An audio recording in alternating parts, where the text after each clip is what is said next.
পরিচয়টা দেবেন আর আসন্ন যে উপজেলা নির্বাচন, এই উপজেলা নির্বাচনে যদি রতন ভাই যদি নির্বাচিত হয় তাহলে এলাকার কি উন্নয়ন সাধিত হবে, তিনি কি কি প্রতিশ্রুতি দিচ্ছেন এ ব্যাপারে একটা আলোচনা করবেন। আমি মোহাম্মদ জসিম মোল্লা, আমার বাড়ি এলাকায় গরম বাজারের প্রতিষ্ঠাতা সভাপতি আমি এবং এই ক্লাবেরও সভাপতি। এ আছে আমার বড় ভাই বুলু মোল্লা, বিজয় মোল্লা, রতন মোল্লা, ঠিক আছে, খলিল দেশালী, এই এলেমদরি, রুবেল মাল।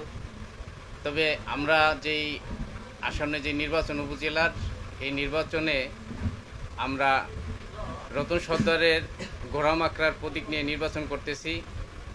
আশা করি আমাদের প্রার্থী এই নির্বাচনে নির্বাচিত হলে এদেশের উন্নয়নের হাত আরও অনেক বাড়বে এবং এদেশে শান্তি ফিরে আসবে। একজন যোগ্য নেতার হাতে নেতৃত্ব যাবে, যারা মাঠে গরিব দুঃখী মানুষের, মেহনতি মানুষের দরদ বুঝে, তাদের মধ্যেই একজন নেতার দরকার এই নির্বাচনে। আসলে যারা দরদ বুঝবে না তাদেরকে দিয়ে এই জায়গাটা পূরণ করা সম্ভব না।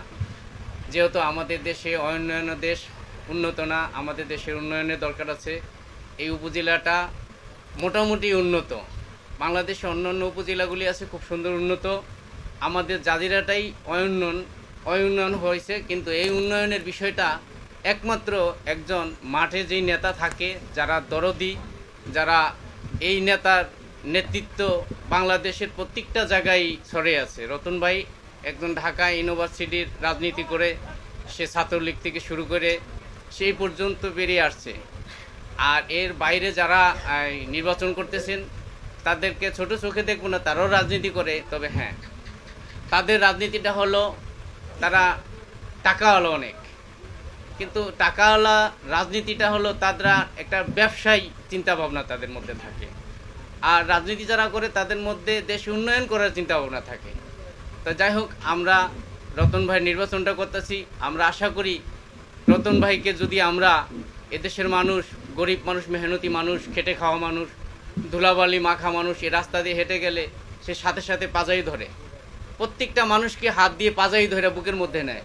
কিন্তু অন্য নেতারা ওই পাজাই ধরার আগে তারা হাতে টিস্যু নেয়। কিন্তু ওই টিস্যুওয়ালা নেতাদেরকে এত বড় একটা জায়গায় বসাইলে মনে হয় না দেশের উন্নয়ন হবে। উন্নয়ন হবে তাদের, কিন্তু জনগণের উন্নয়ন হতে হলে একমাত্র রতন ভাইয়ের মতন একজন রাজনীতিবিদ, তাকেই দরকার এই উপজেলার চেয়ারম্যানটা হওয়া। আর এই বলেই আমরা এদেশের মানুষ যারা আছে সবাই এই মেহনতি মানুষের বন্ধু হিসাবে রতন ভাইকেই আমরা ভোট দিব। আগামী এই 21 মে ঘোড়ামাকড়ায় ভোট দিয়ে আমরা জয়যুক্ত হব, এটাই আমাদের আশা, এটাই আমাদের প্রত্যাশা।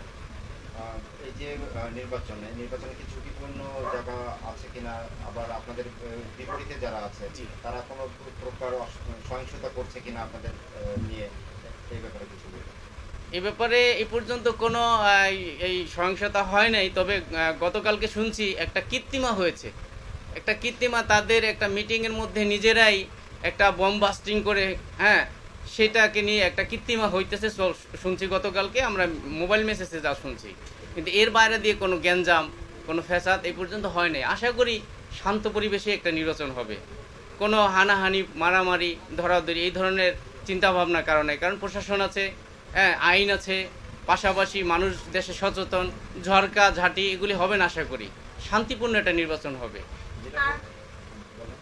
আর যদি কোনো ফ্যাসাদ ঘটে সেক্ষেত্রে আপনারা কি প্রস্তুতি নিয়ে রেখেছেন এই সম্পর্কে? আমাদের প্রস্তুতি শুধু একমাত্রই, যদি কোনো গন্ডগোল ফ্যাসাদ ঘটে সেটা আইন শৃঙ্খলা লোক আছে, তারা দেখবে। আমরা হয়তো ইনফরমেশন করতে পারবো যে ভাই এখানে একটা ঝামেলা হচ্ছে, হ্যাঁ আপনারা একটু আসেন, কিন্তু আমরা কোনোদিন ফ্যাসাদে জড়াতে যাব না। আমরা অবশ্যই আইনের আশ্রয় নেব। যাই হোক, আমি রতনবাড়ি ঘোড়ামাকড়ার প্রতীকের পক্ষ থেকে আমি দেশবাসীকে বলবো যে একজন শান্তিপ্রিয় লোক, একজন শিক্ষিত লোক এবং একজন গরিবের বন্ধু, একজন জনদরদি, ওনার মতো লোকের ভোট দেওয়ার জন্য সবাইকে আমি আহ্বান করব। আমি হাত জোড়াত করে বলবো যে একটা ভালো লোককে, একটা শান্তপ্রিয় লোককে যাতে করে ঘোড়ামাকড়ায় ভোট দেয়, দেশের মানুষের উন্নয়নের জন্য, এদেশের উন্নয়নের ভাগ্যর জোয়ার খুলে দিবে। আমরা এমন একজন লোককে ভোট দিই, সেই ভোটটা যদি আমাদের কাজে লাগে, আমি আগামী দিনের 21শে মে ঘোড়ামাকড়ায় ভোট দিয়ে আমরা জয়যুক্ত হওয়ার জন্য, সবাইকে ভোট দেওয়ার জন্য, মা বোনদেরকে ভোট দেওয়ার জন্য আমি জোরালো দাবি রেখে আমি আমার সংক্ষিপ্ত বক্তব্য শেষ করছি। জয় বাংলা, জয় বঙ্গবন্ধু। ধন্যবাদ।